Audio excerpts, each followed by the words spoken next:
Here we go.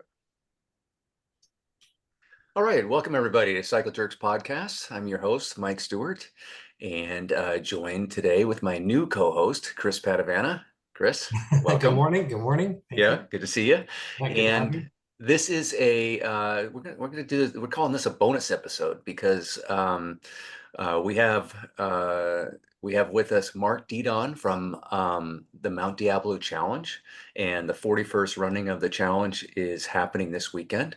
And Wow. yeah, we want to get all the insights from Mark about what to expect this weekend. So, Mark, welcome to the podcast. Well, thanks a lot, Mike and Chris. Really happy to be here. Yeah, Yeah, and Mark joined us last year around this time to do something similar that we're doing today. But definitely there's benefit to the audience. As most of you know, we're here in Northern California in the Bay Area, and the Mount Diablo Challenge is an institution here locally, and it's a way that cyclists challenge themselves to get up that mountain as fast as possible. The day that you want to have your best time is during the mountain challenge, and it brings people from all around the Bay Area. And yeah, this year is no exception. So how are we doing? So the pre-registration has already closed, but you can still sign up the day of the event, or the day before, tomorrow, or no, not tomorrow, Saturday. Yeah, and then Sunday you can also sign up. So you can still get in if you're not pre-registered. Can we talk a little bit about that, Mark? Oh, sure. Yeah, online registration closed Monday night at midnight. At that point, we had 865 people registered, which is actually on par with last year, which is a nice increase over the years Nice. for this event. And Yeah. then it'll open up again from 2 to 6 p.m. at the Trek store in Alamo, where those who have registered online can pick up their race packets. There's a goodie bag as well, with coupons and goodies in there. Uh-huh. And but also you can come and register if you haven't registered yet then. And so then if you have registered already, you don't need to check in at Monte Vista, but that's where the parking is at Monte Vista High School on the event day on Sunday morning. Mm-hmm. All right. Yeah, and go on if you have any questions or Yeah, well, I'm just curious, how many, so is the bulk of the registration does happen online? The, yes, it does. But so I'm expecting about 100 or maybe a little more just from the past, what we've seen to be registering uh, uh, more with Saturday and Sunday. okay, And so we'll probably have about 1,000 riders. Uh, okay. we were that's our projection at this point. Got it. And what is the capacity of the event? I mean, Well, is there a cap on it? I know yeah, Mount Diablo is, it's a good it, question. We used to have Yeah. there used to be a cap of 1,000 riders, and that was set by the California State Park at the Mt Diablo State Park. The cap was somewhat arbitrary because uh, when it was set, the park had some concerns a few years back about safety. There had been in the past some accidents that we don't see, knock on wood, anymore because we've revamped the formatting of the event to escort riders safely down the mountain and have our celebration at Monte Vista High School. So uh, with this last event, we saw the numbers growing, and we approached the park and said, "Is that cap still necessary?" And they said, "No. If you want to go to 12, let's say 1,200 now, you're welcome to do that." And so we were kind of hoping we might get to 1,200 this year, but it's looking like at least we'll have what we had last year, which is still healthy. Uh, but anyway, so our current cap is 1,200, but I don't think we'll reach that this year. I hope I'm wrong, but well, actually, I hope that's not quite true. We've already kind of made our projections for the food and all of that, so um, I think it'll probably settle in around 1,000. And there's You always have some no-shows. Yes, Chris? Logistically, do you have, is it just a lot of volunteers from the Valley Spokesman Primarily. primarily? Okay. And sometimes some of their family members. We're actually still a little bit short on some volunteers to serve food that will speed up the food lines, and maybe a parking position or two. So if anybody's hearing this and you want to spend a fun day on Sunday, check out the website of the Valley Spokesman and look for the Mt Diablo Challenge event. There's a link in there to follow to sign up. And but we're doing pretty well. We have about 130 volunteers supporting this event. And it's always amazing the support we get from our club. They do this as well as the Cinderella event in April. Has this always been a Valley Spokesman promoted event? No, it did start with the Valley Spokesman 41 years ago. Okay. And I'll come back to that in a second. But then it moved to the American Heart Association, and then the American Lung Association had it for a while. And then Save Mt Diablo. The club was approached in about, I think it was 2016 by Save Mt Diablo to see if they would like to take it back. And the executive board at that point took it on. Then the format was revamped to work on the safety issue, and that was pretty successful. My wife and I became co-presidents of the bike club in I think it was 19, and at that point they were looking for somebody to manage it. So I said I would do that for a while. And I also been training Raghu Venkata to take on the director position. So that's his position. I'm a deputy director now, but we're trying to do that. It's just helping to have more people trained to know how to do it. And there's some nice organization going on behind the scenes as well to centralize our files and kind of make it more professional to be able to. Yeah. Yeah. Oh, you cut out a little bit there at the end there. Oh, okay. Sorry, maybe my bandwidth isn't good enough, but Yeah. anyway, yeah, it's started 41 years ago when there was a young woman, I think she was in her 20s, named Joan Wald, who loved riding the mountain. And I think she was at that point was a member of the Valley Spokesman. And then she had a heart ailment but didn't know it, and she passed away suddenly. The mother was distraught, but she approached the club and said, would we consider doing a memorial ride for her? It was a huge turnout, and turned out to be somewhat of a moneymaker. And the club then continued that for, I'm not sure how many years at that point. Not too many though, before the American Heart Association, which had been the recipient of the proceeds, took on the organization.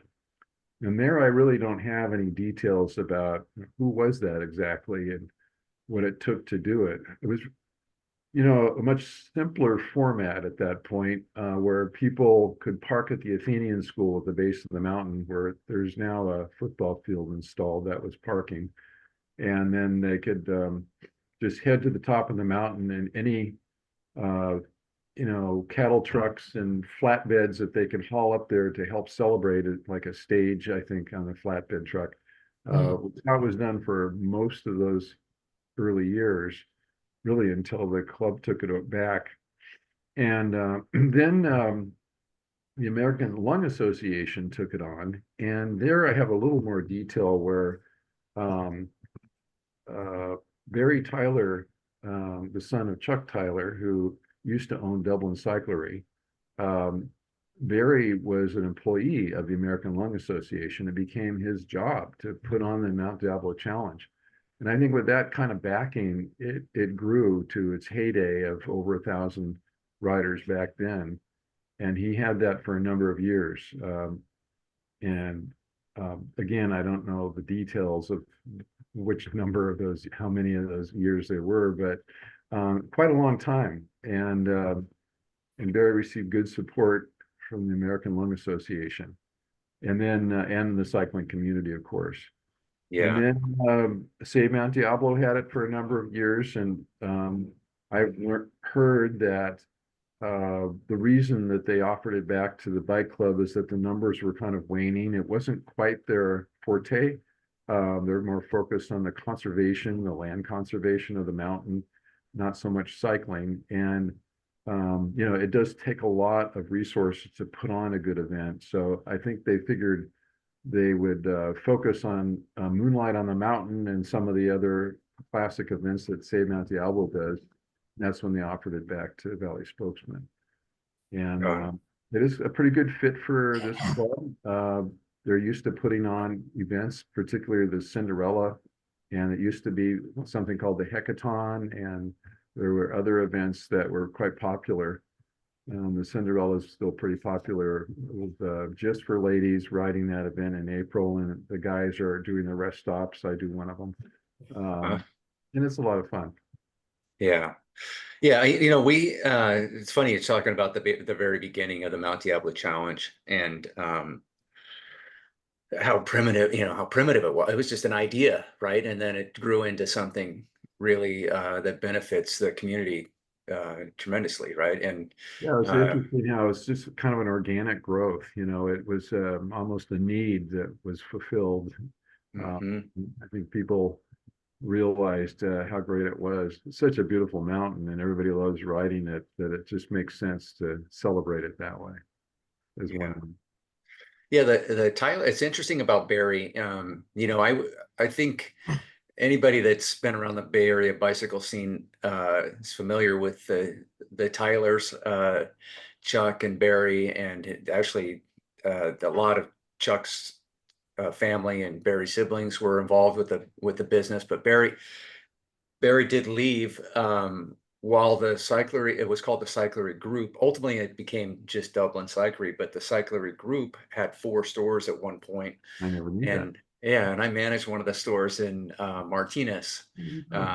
Yeah, and Chuck is, you know, he's a former pastor Yeah. and full of wisdom, and him and I would butt heads from time to time, but he would always get the better of me because I was just a young, you know, young dumb kid, you know, and he had all this worldly experience and the Bible to reference, and so yeah, they Yeah, were always really. great conversations, and Chuck and I remain you know, good friends to this day. But Barry, you know, when he he left the cyclery group. That happened while I was there, and then he was doing the American Lung Association. I know he was always working on the Mount Diablo Challenge, and he wanted to make it really as big as it could possibly be, and Yeah. he did a lot of really great promotion with it. Um, was there a specific reason why the Lung Association is not involved anymore? Is it Well, just I think I'm not sure the timing exactly, but I think at one point Barry left that organization, Mhm. and why I'm not sure, but I believe that maybe is when they stopped supporting it. I guess that was his thing. Does Hmm. that sound likely? Yeah, it could very well be. I'm I'm not unclear really. myself, you know. There at one point when I first took on the organization of the event, when 2018, 2019, I invited Chuck to breakfast so he could just give me a download of what was the history that he's aware of. And I think that's a little detail that kind of stuck, that it was the American Lung Association while Barry was there. But I don't remember any other details after that. Okay. We'll have to call up Chuck and ask him. Yeah. Yeah, he's still going strong. He's Yeah. he's just a fun guy. He's amazing. My Yeah. wife and I would often see him on the Chico Wildflower Century. He would come check up to the Paradise Run and all that, and even with a replaced knee that wasn't too long ago, and like no big deal. And Uh-huh. always fun to see Chuck. Yeah. he is full of wisdom and a fun guy to know. He's always so friendly. His email address is Father Chuck. You know, Yep. it's Perfect. It's perfect, yep. right? Yeah, right. Yeah, he's Yeah. always so helpful, that Chuck, even all the times that I've met him, he's just, always extending some advice or Mhm. give you a helping hand, and Yeah. such a genuine guy. Yeah, he speaking of advice, so when I was that young manager, I had this old Carmen Ghia convertible, and it was lowered and it was like really bouncy. And Okay. I'm driving from Livermore to Martinez every day in this old Volkswagen, and I loved it. I was really into the car myself, and I remember I would park it in this certain spot so that nobody would get next to it. I was just a typical kid in love with his car, right? Right. And Chuck comes out and one day and he goes, "Boy, you sure you really take good care of that car?" I said, "Oh yeah, yeah, thanks." He goes, "I'm surprised you still like that car. You're driving it every day from Livermore." And I go, "Yeah, yeah, it's an endurance sport to get here, but it's all right. I don't mind." And then he goes, Mike," he puts his arm around me.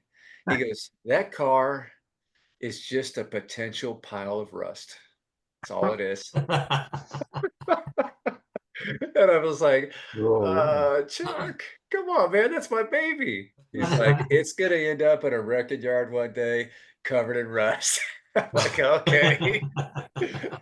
Just preparing you, I guess. I think Yeah, he right. was trying to let me know that there are much more important things in life than your silly little Mhm. Volkswagen. you know? Yeah, So, but yeah, we had a bunch of really great philosophical that's chats, and he certainly helped me develop at a very important time in my life. And so for that, I'm forever grateful to him, oh, sure. And Yeah. I'm sure that energy through Barry and all of his support got that challenge going pretty strong back Yeah. in the day. And frankly, we're just trying to get back to that kind of level that they saw a long time ago. Whereas I've heard it was generally over 1,000 riders that would do it. And there were some that I heard from that were disappointed that the format had changed that we're trying to celebrate down at Monte Vista High School. And I understand that it would be fun to just ride up there and do your celebration and head down the mountain. But um, the problems were logistic primarily and safety, number two. And the logistic part was how do you get everybody up there without conflicting with the cyclists? You have to go up, way before crack of dawn and everybody waiting up there on the mountain, and then you're kind of trapped. And Yeah. and then after the event, there wasn't much control, at least at first, of getting the cyclists down the mountain, and so there were accidents where people, after celebrating, I guess, just weren't paying attention as best they could. Hmm. So it has helped a lot to have the escorts, the cars bring down the groups of cyclists, and Yeah. you know even there we're putting like 30 to 40 cyclists behind a car if we need to. It depends on how many volunteers we have up there with the cars to get people down the hill. But that's Yeah. working very well. It's really reduced the accident problem. Well, I know as someone who I've done it both ways, to where Okay. there's a celebration at the top and then also then later at Monte Vista. And I know that when the celebration was at the top, the descent was people would, you know, we're bike racers or bike riders. A lot of people would take that opportunity to showcase how fast it can go down. Right. And it is a Sunday, and yeah, so it makes a lot of sense that the as a cyclist, it's hard to follow the car in the group of 40 going so slow, down the hill Mhm. because you're all keyed up. You just did this event, and you're whatever. And there's a bunch of your friends or people because you get lumped into groups by time. And so you end up Mhm. with a lot of times you end up with a group going down the mountain of people that you ride with from time to time. And there's just, it's just, you got to go slow. You just have to go slow down the hill. And it makes a lot of sense because you don't want anybody to have, you don't want a fatality or something crazy to happen on such a great day, right? And Yeah, um, and I think everybody finds their way over to Monte Vista, and it works out just fine. yeah. Yeah. Um, so yeah, the safety's been good, but I would say it's been interesting to tune into the details of this event to see the behind the scenes management of the safety plan. We Mhm. have a meeting with, we have lots of course marshals who are trained with various levels of EMS on the mountain. Mm. From basic first aid on up, we have those qualifications paired up with radio operators who are with the amateur radio group that love to train with this event. So they're paired up to keep in communication. And then prior to the event, we have a meeting with the San Juan Fire uh, group that uh, we get the details hammered out with the ambulance that's positioned at Juniper, as well as a communication truck that's positioned at Monte Vista. And should there be a problem or a 911 or some injury or whatever, that emergency is being run through that communication van that's at Monte Vista, and everybody's kind of in touch with radios of what's going to happen. And more and more, I've heard that helicopters are used for managing accidents. It depends on the level of the injury. Where a helo lift, it's called, can come over and pull somebody out and take them where they need to go pretty quickly. We have quite a few helicopter landing zones as well established on a course map that are published in something called an event action plan. And that's a document that agencies are familiar with for running events and incidents. It comes from, I believe it comes from wildfire control, these incident event plans, incident management plans, or ours is called the EAP, the event action plan. So it shows, it's something that we pull together uh, for each year's event and update all the names of who's going to be doing what. And every position that every volunteer has is clearly defined in this document.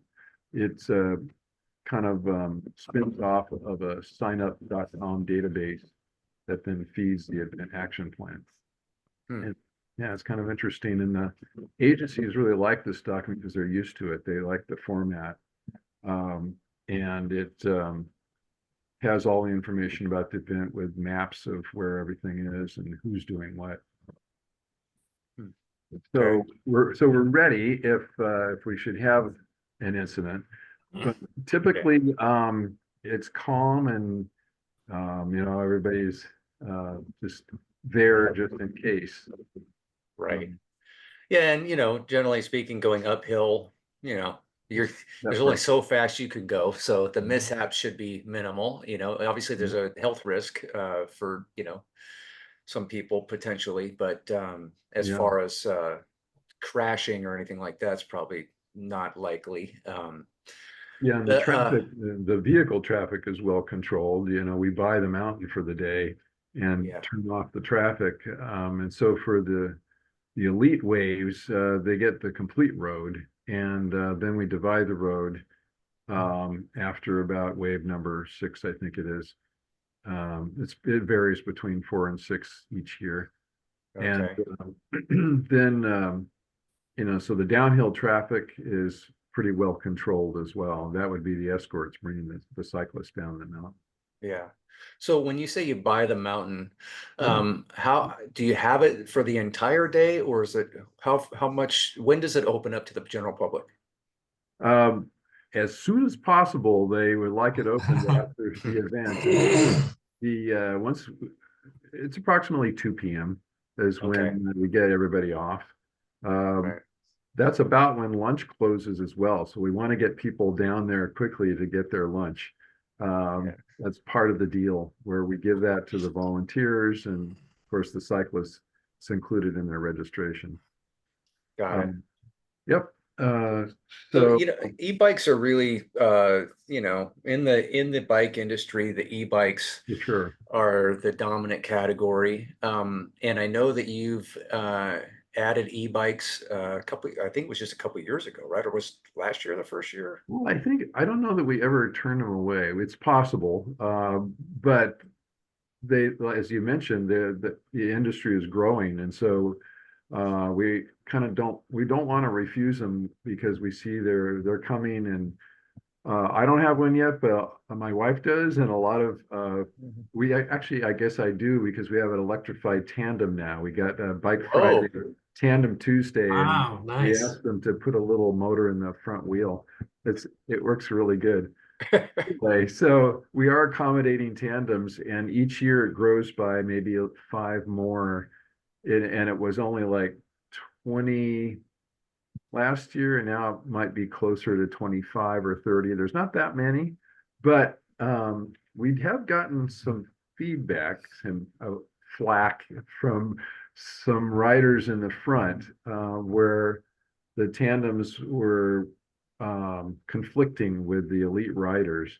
And so, in addition, we've had some issues with the tandem or the electric bikes trying to pass where they shouldn't because mhm. it's too congested. And that was last year when we thought it would be a good idea to put all the electric bikes in the very, very last wave. And Ah, that was a problem because those that wanted to go pretty fast had all these people to pass and couldn't do it without crossing the line. And when the road gets divided, that's a no-no.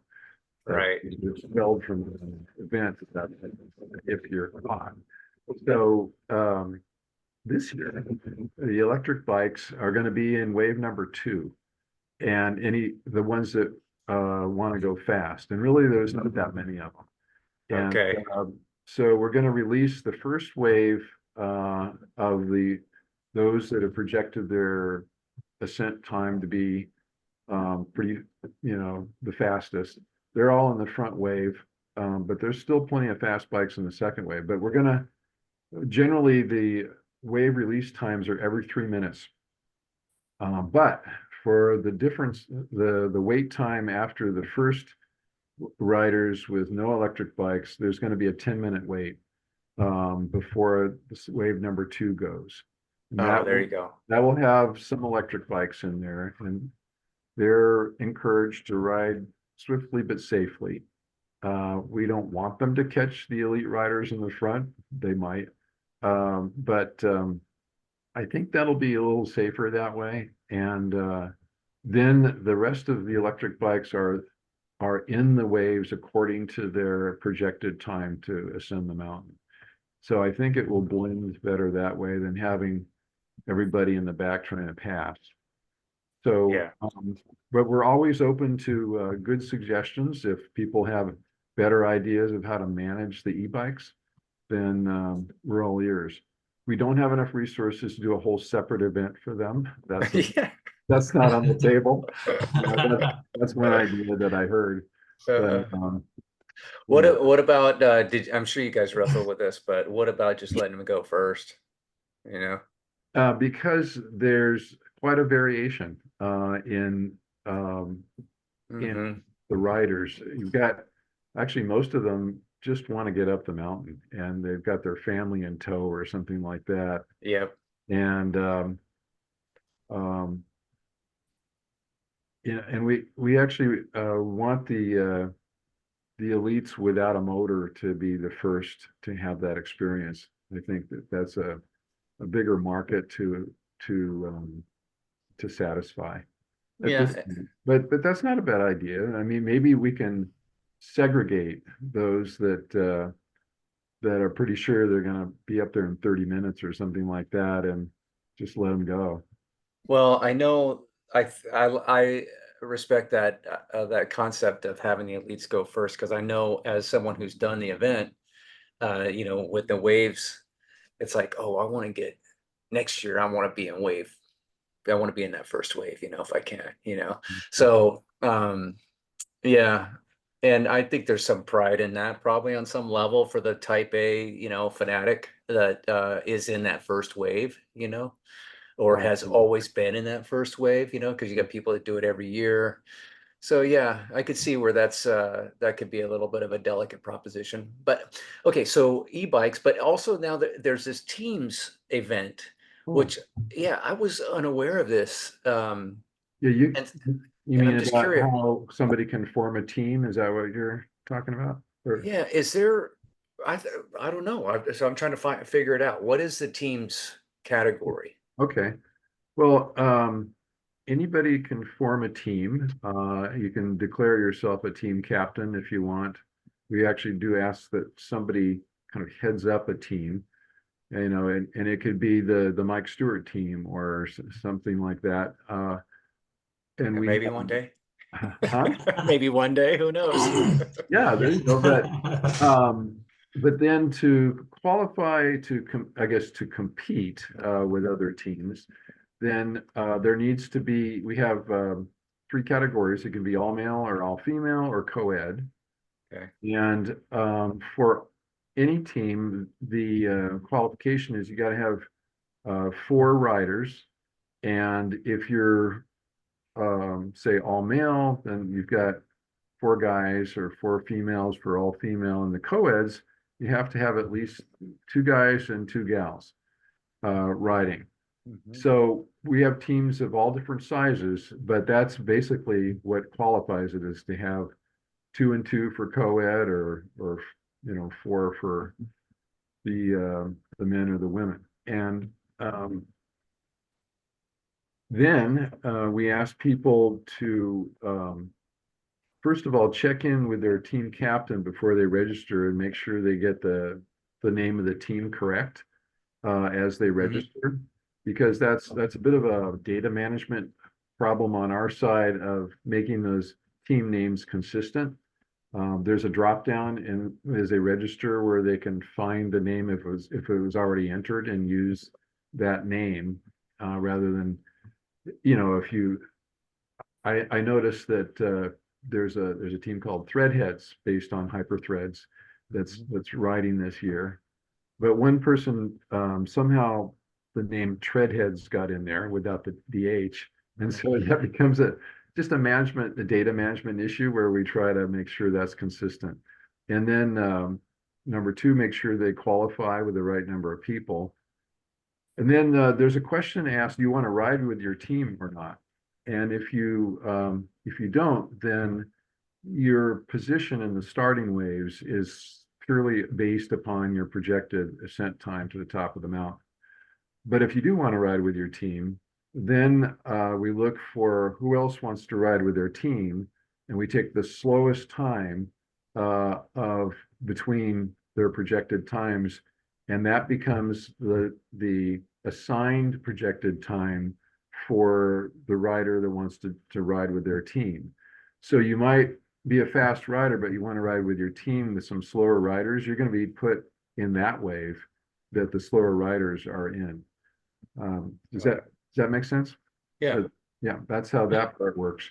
And Yeah. so then the average time is taken from the fastest of any of the riders on your team, the fastest four, or for co-ed, the fastest two gals and two guys.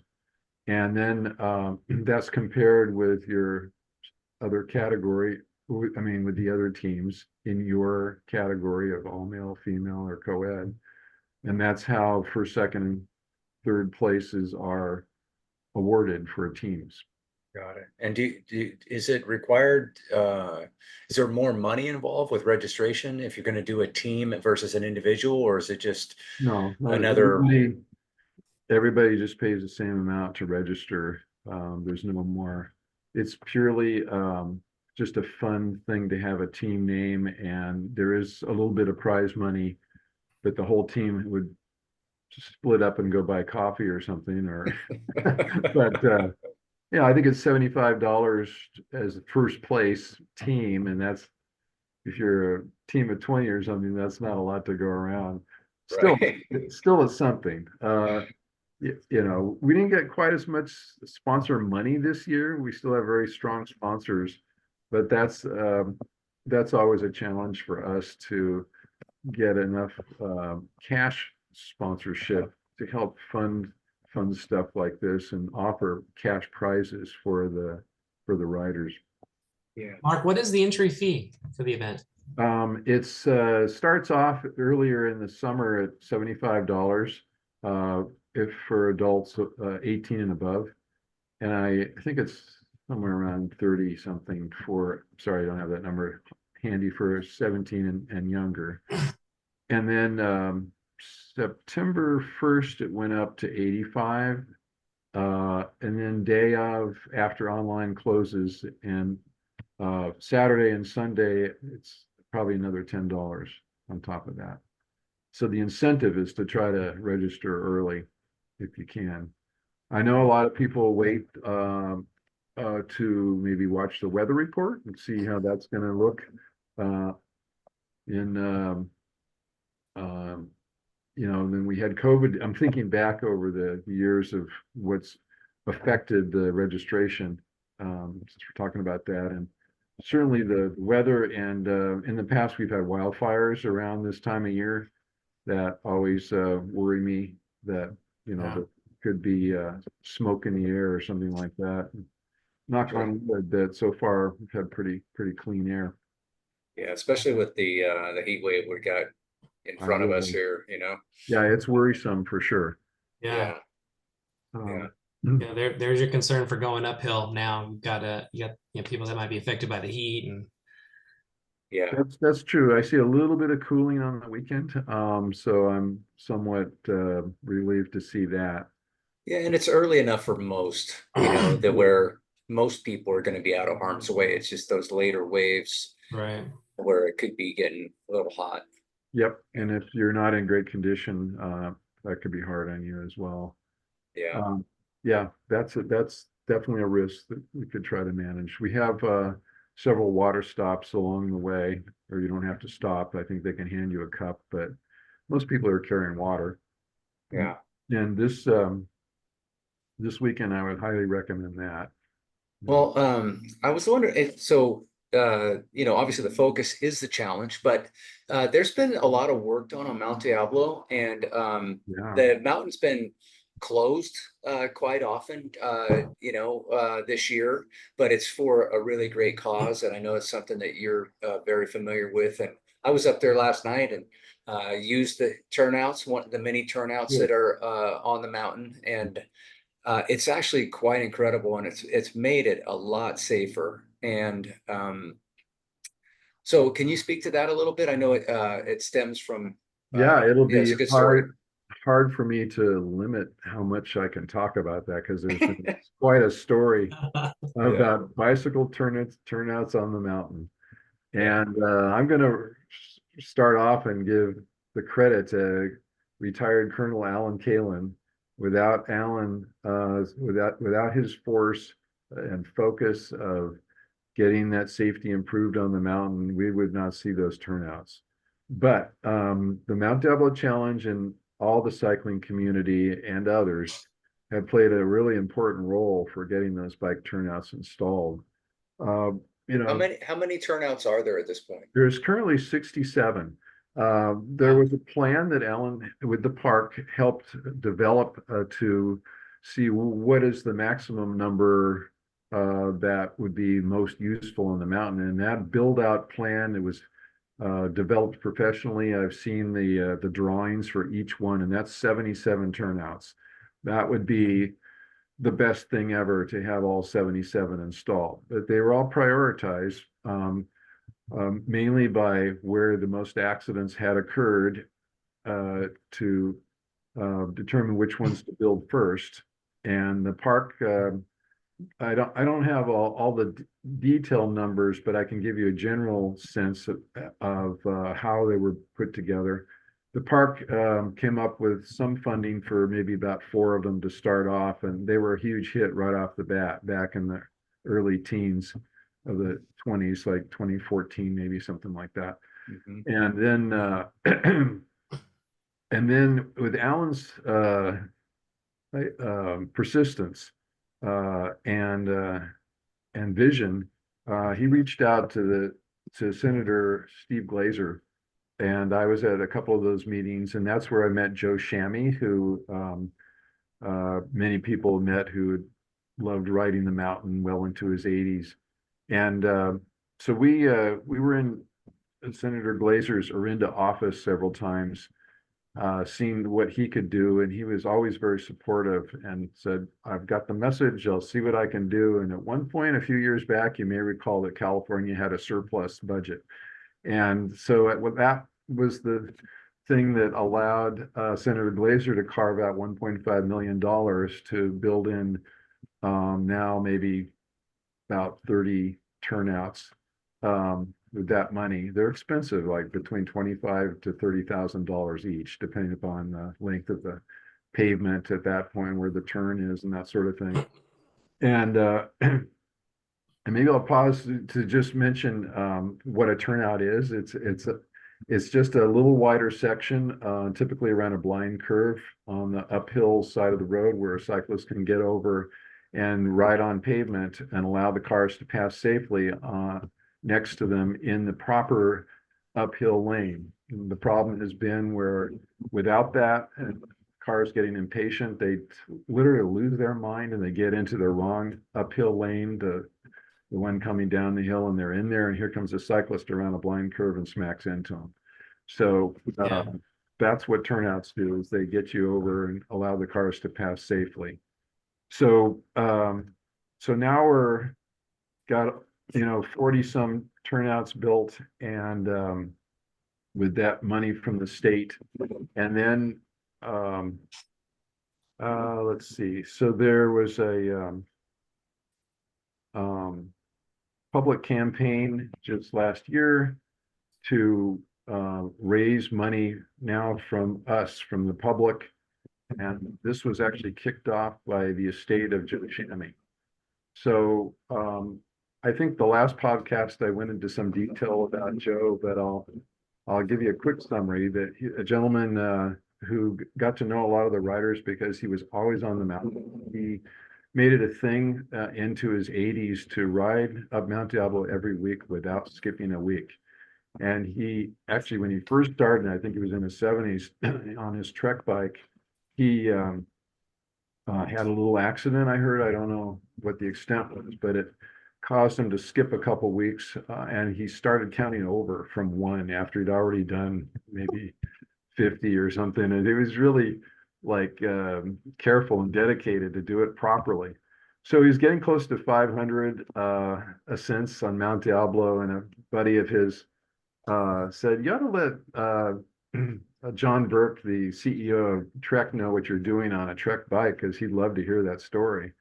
And so he reached out to him and he got John's attention. They actually became close pen pals through the email and hadn't met in person. But John Burke said, "Joe, when you get to your 500th ascent on the mountain, we're going to throw a party for you. We'll have cake and public relations." They had some videographers up there. You can actually see this on the Mount Diablo Cyclist website of Joe coming up to the summit, of getting cheered up there. And Nice.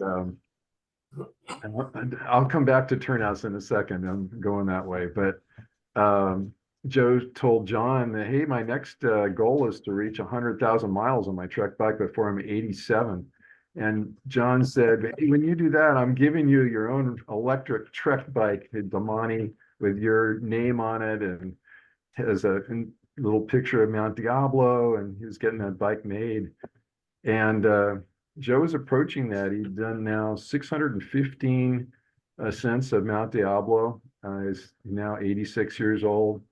And then tragically, Joe was killed in a traffic circle in Lafayette when an SUV didn't see him. And instead of this big celebration that everybody was hoping for, and John especially, and he gets this email that Joe had passed away. And instead, John came out to preside over a celebration of life for Joe, a memorial service at Trek Alamo in April of 2021, when this happened. Wow. And I was there, and afterwards we rode up the mountain, and John was riding next to me, and I introduced myself, and he asked about Valley Spokesman, and I said, well, yeah, we're gonna put on the Mount Diablo Challenge in memory of Joe Shammy. That's the jersey that I'm wearing here. And Nice. and so he said, I want to be your sponsor. And they were our lead sponsor and have been ever since. Um, After Joe passed away, the estate of Joe Shammy donated 100 and I think about 130,000. I might have that number a little to kick off this public campaign to build more bike turnouts. And before that, there wasn't any thought about exactly how people would do that. But the California State Parks Foundation became the recipient with the promise that they would dedicate those funds just for bike turnouts. And with Alan's insistence, that it would be only for the contract to get the work done and not overheads. All of that money was used just for that purpose. So that was the kickoff from Joe Shammy's estate. And then Alan challenged the state parks, not the foundation, but state parks, to match that fund. So now we're up to like 260,000 right off the bat from that kickoff from Joe Shammy's estate. And then Alan and I, Ted Trambly, and a few other people were just hanging out with cyclists like at Pete's and on the junction, handing out little QR codes. Could you please donate to build these additional turnouts? We're trying to get to 77. And early on, one couple donated $250,000 to that fund. Wow. To remain anonymous. And Yeah. Wow. so in addition, so now we're up to close to 500. And with just hanging out at Pete's Coffee in Danville, and with Ted up there at the junction and talking to cyclists, it got up to $754,000, and that was the amount that was used to get this phase 2, and that was the construction that you were talking about earlier, Mike.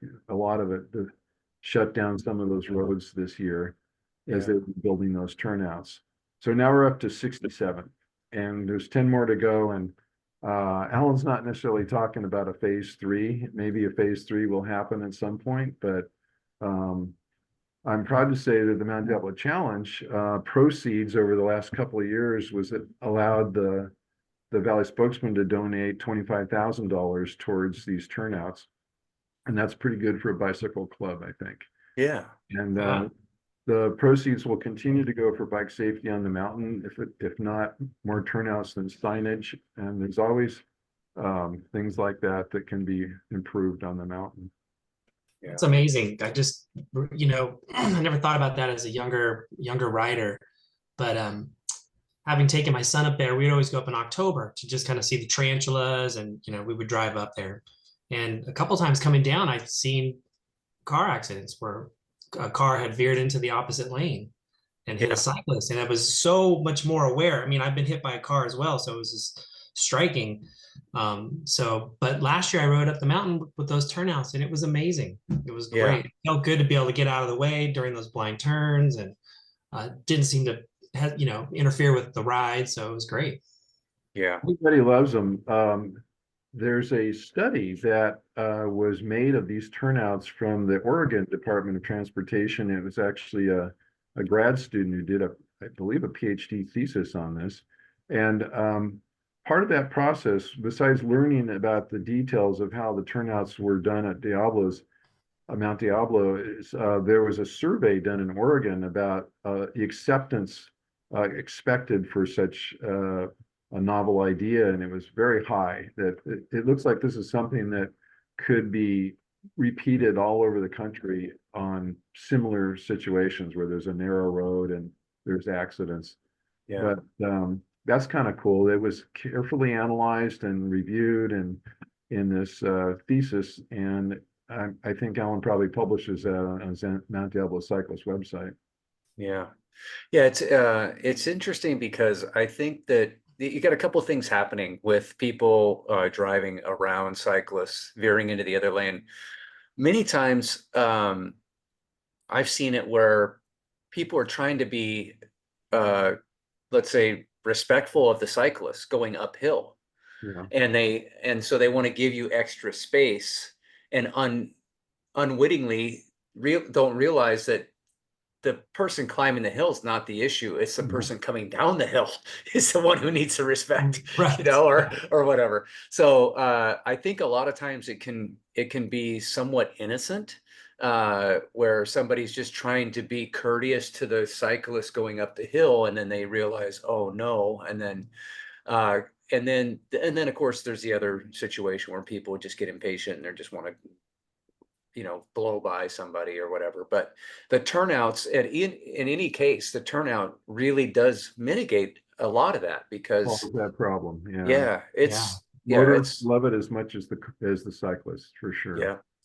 All right. So one thing that really stood out in that story about raising money was, boy, if you have a charity event and you want, or a charity that needs some help, go hang out at Pete's Coffee in Danville. I mean, holy smokes. The GoFundMe sign. I'll tell you what, I usually don't like soliciting, but it was kind of fun because Uh, everybody supported that effort. It's like, have you ever sure. been to Mount Diablo? Oh yeah. Have you ever had a problem with cars? Oh yeah. Well, think about this solution. So that's a great idea. Yeah. And so those were fun conversations. I kind of enjoyed those Saturday mornings with Alan. Yeah. Um, yeah. Yeah, I bet. I'm not sure I would do that for any cause, whether even at Pete's, but Yeah. it was kind of a fun campaign Yeah. just because everybody was so So supportive. I sent both of you a picture of me back in April 11th on 2021. I Oh, just sent it to you oh. via text. Well, I heard my cell phone go off in the kitchen. I didn't want to Okay. So I Nice. believe I believe this is a picture of myself, Joe, and his son. I don't think it's gonna work. Oh, you can see his son a little Well, bit, if you but don't mind, let me go run and get my phone. yeah, go get Yeah, it. let's Go see if get I it. can. Yeah. There you go. Yeah, yeah, it works out better for you. Yeah. Yeah, I think that's Joe in the middle there. Yeah.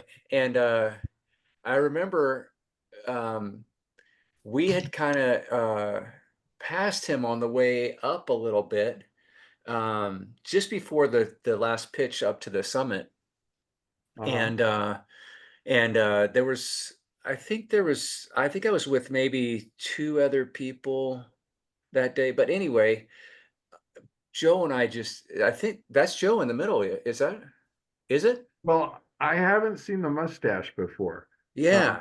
And so Right. I was looking at the online I pictures of him, but I'm not sure, to be honest. okay. Yeah. It's All been right. a Well, while since I've seen it. anyway, But I yeah, remember talking to the guy, and he had been up the mountain. I forget, there was like some really large number, yeah. uh and his son there to the left, or son-in-law, I forget exactly, but anyway, this guy was just so fun and just so full of life, and had all Oh, these great no. stories. And we just sat up there for, I mean, I must have sat on the top there sopping wet, Yeah. uh, for maybe 30 minutes just talking with this guy. And Well, he just got to know people from riding the mountain, and I guess I I didn't really know him from riding the mountain. I knew him through Al Kalin, where we were working in Blazer's office and that sort of thing. But um, he touched a lot of the cycling community way beyond the circles that I was hanging out in. And I had an interesting coincidence. I have a little airplane at Livermore Airport, and my hangar neighbor, who never talked much about cycling, did a little bit, but he didn't join the bike club or anything. Turns out he was best buds with Joe because he rode the mountain on Sundays when Joe was riding the mountain. And actually, Scott was speaking at his memorial service because it meant so much to him, that friendship with Joe. yeah. He touched a lot of people, and I think he just had a really good heart, and people loved to know him. Everybody wished they could ride like him in their 80s, and Right. he was inspiring that way. for sure. Yeah. Yeah. So, yeah, it's felt like almost Joe pulling strings after he passed away with the hookup with John Burke at Trek and all the support that we've had, and now you can see all the fruits of that Yeah. showing up. What a Like, chain of events that followed after his meeting with John, yeah, you know? Yeah. Incredible. All right. Well, look, let's wrap this thing up. I mean, what do you have where should people go if it's too late to register, but all the information can be found online. What's the website? well, you can if you go online, it'll direct you to show up at either the Trek store in Alamo from 2 to 6 p.m. Where you can register if you'd like to do that. That's on If you've already Saturday. registered, you can pick up your registration packet there, and that'll save you a little time on the race day on Sunday morning. But if you can't make it to the Trek in Alamo, you can head straight to Monte Vista High School. 7 a.m. we open up for registration, or packet pickup if you haven't done that yet. You're going to park on the north side of Stone Valley Road, on the north side where the high school is on the south side. There's plenty of parking over there. Yeah, there's plenty of parking. Yeah. And, um, so you're going to leave your car there, and then you're going to ride your bike up to Athenian School on Diablo Road. It's early in the morning. I'll put up some signs that warn traffic. Generally, that's kind of an unsafe road for cyclists.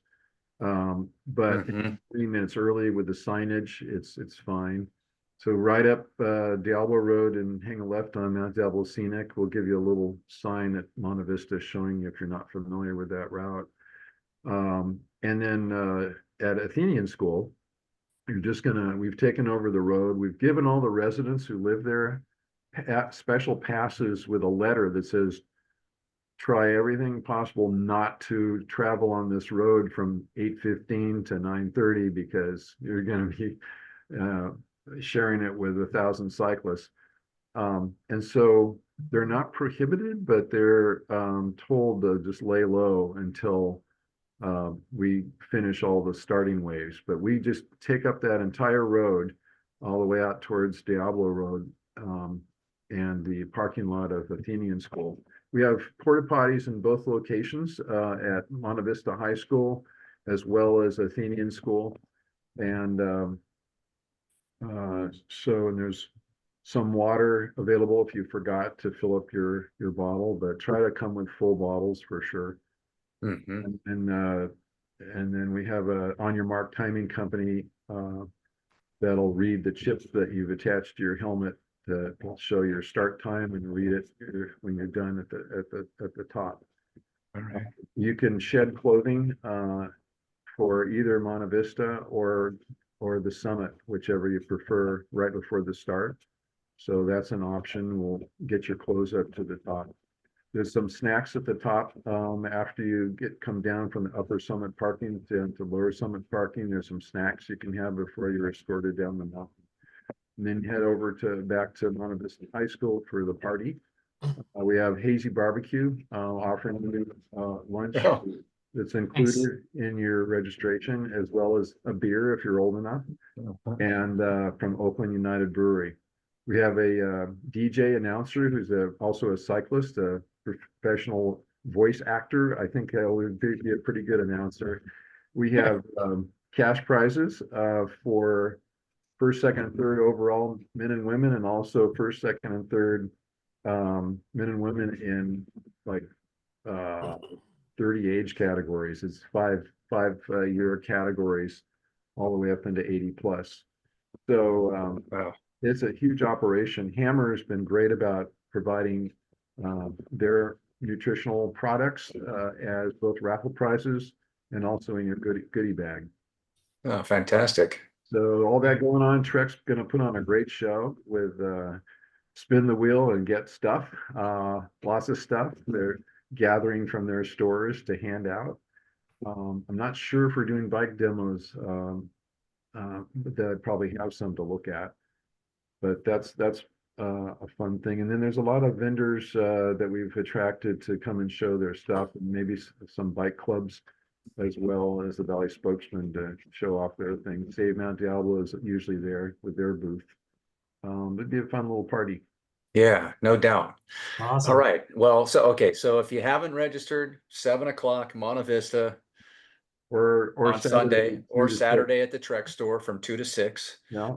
And then get yourself up to the mountain. It's only like a 15-minute bike ride at most, right? From At most. Yeah. yeah, Mount You'll Diablo, have all right? that adrenaline going. It'll get you up there. Right. That's right. Yeah. It's a good warm up. Yeah. Sure. And the waves start at 8. Is that right? 8:15 is the very first 8:15. wave. Uh-huh. Okay. Yeah. All right. Well, great. Thanks so much, Mark. Appreciate you joining us and getting all those details out there Yeah. and talking about the history of the turnouts and everything. It's something it's hard to really put